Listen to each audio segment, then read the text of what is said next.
Más de 100.000 personas murieron en una sola noche hace exactamente 80 años, durante el bombardeo incendiario de Tokio. El ataque, realizado con bombas convencionales, destruyó el centro de la capital japonesa y dejó las calles repletas con cuerpos carbonizados. El daño fue comparable al de los bombardeos atómicos de unos meses después, en agosto de 1945, pero a diferencia de esos ataques, el gobierno japonés no ha proporcionado ayuda a las víctimas y lo sucedido ese día ha sido ignorado u olvidado en gran medida. Los sobrevivientes, ahora ancianos, realizan un último esfuerzo por contar sus historias y presionar al gobierno para recibir reconocimiento y ayuda financiera. Algunos han levantado la voz por primera vez en un intento por transmitir sus lecciones a una generación más joven. Shisuyo Takeuchi, de 94 años, asegura que su misión es seguir contando la historia que presenció cuando tenía 14 años, hablando a nombre de aquellos que murieron. La noche del 10 de marzo de 1945, cientos de aviones B-29 atacaron Tokio, arrojando bombas de racimo con napalm diseñadas especialmente para destruir las tradicionales casas de madera y papel de estilo japonés en los abarrotados vecindarios del Shitamachi. Takeuchi y sus padres habían perdido su hogar unas semanas antes en un bombardeo anterior y se resguardaban en casa de un familiar. Su padre insistió en cruzar el río en dirección opuesta a donde se dirigían las multitudes, una decisión que salvó a su familia. Takeuchi recuerda que caminó durante toda la noche bajo un cielo de color rojo.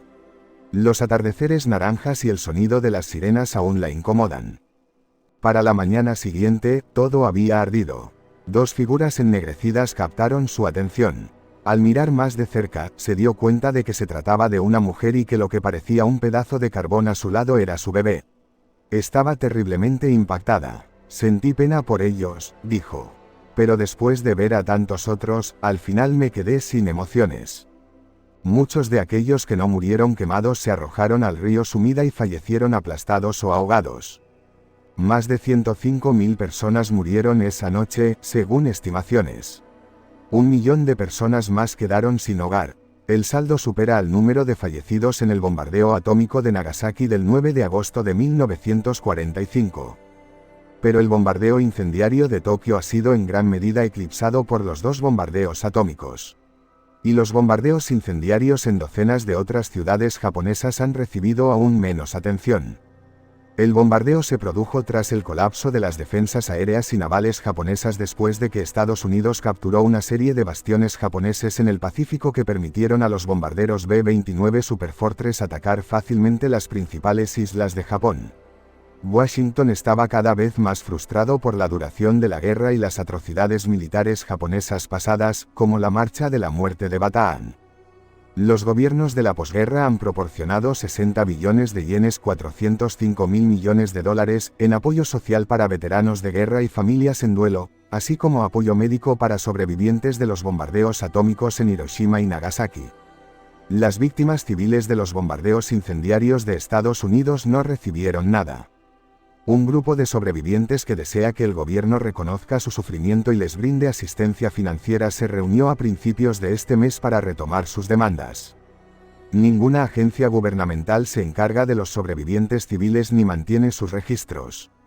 Los tribunales japoneses rechazaron sus demandas en las que exigían una compensación de 11 millones de yenes, 74.300 dólares, cada una, diciendo que los ciudadanos debían lidiar con sufrimiento en tiempos de emergencia como lo fue la guerra.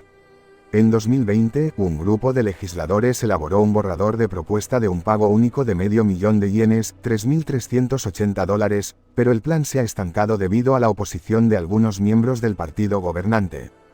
El 10 de marzo de 1945, la enfermera Reiko Muto se encontraba recostada en su cama, aún con su uniforme y zapatos. Se levantó cuando escuchó las sirenas de ataque aéreo y se dirigió a toda prisa al departamento de pediatría donde era enfermera estudiante. Como los ascensores no funcionaban debido al ataque, subió y bajó por una escalera a media luz llevando bebés hacia el sótano. Pronto, camiones llenos de personas comenzaron a llegar. Fueron colocados en el sótano, como atunes en un mercado. Muchos sufrían quemaduras graves y suplicaban por agua. Los gritos y el olor a piel quemada la acompañaron por mucho tiempo. Los japoneses se dieron cuenta de tres cosas: estas bombas no eran algo puntual y Estados Unidos podía utilizarlas tantas veces como quisiera.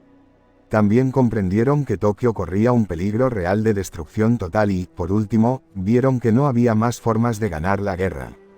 Además, fue un antecedente importante para el desarrollo de la Guerra Fría y la proliferación de armas nucleares en todo el mundo, asegura Británica.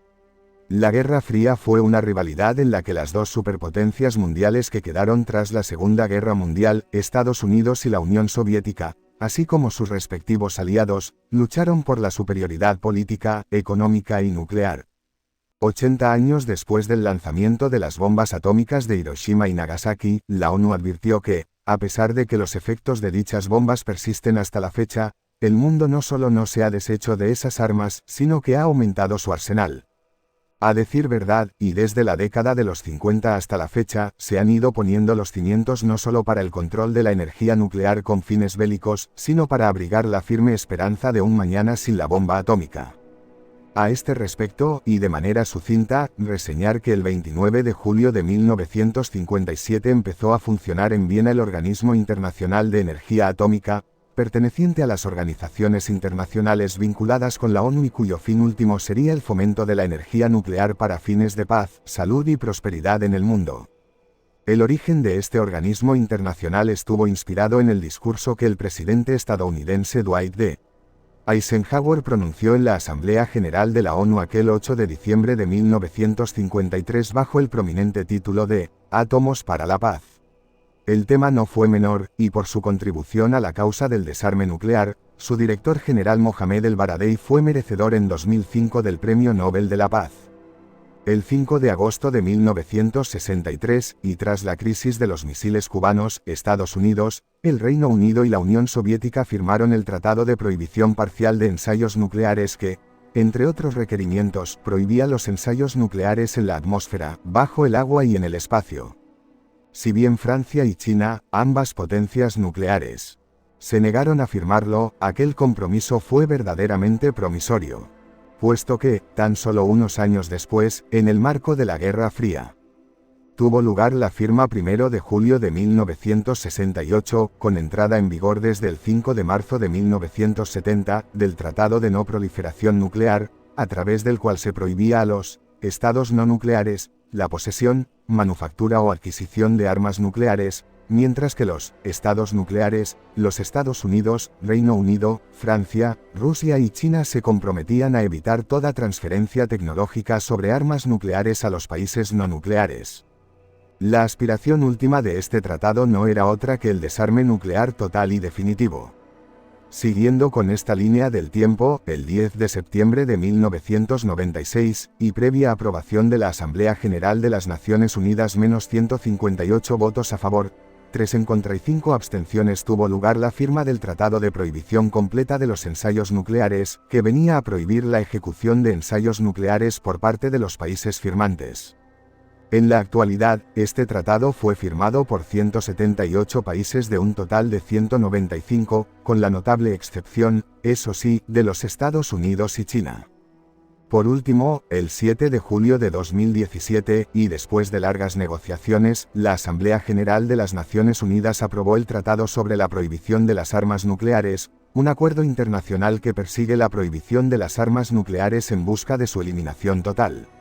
Aquellos lejanos átomos para la paz están abriendo paso a un nuevo y, al parecer, definitivo escenario de hoy basado en una categórica paz sin átomos.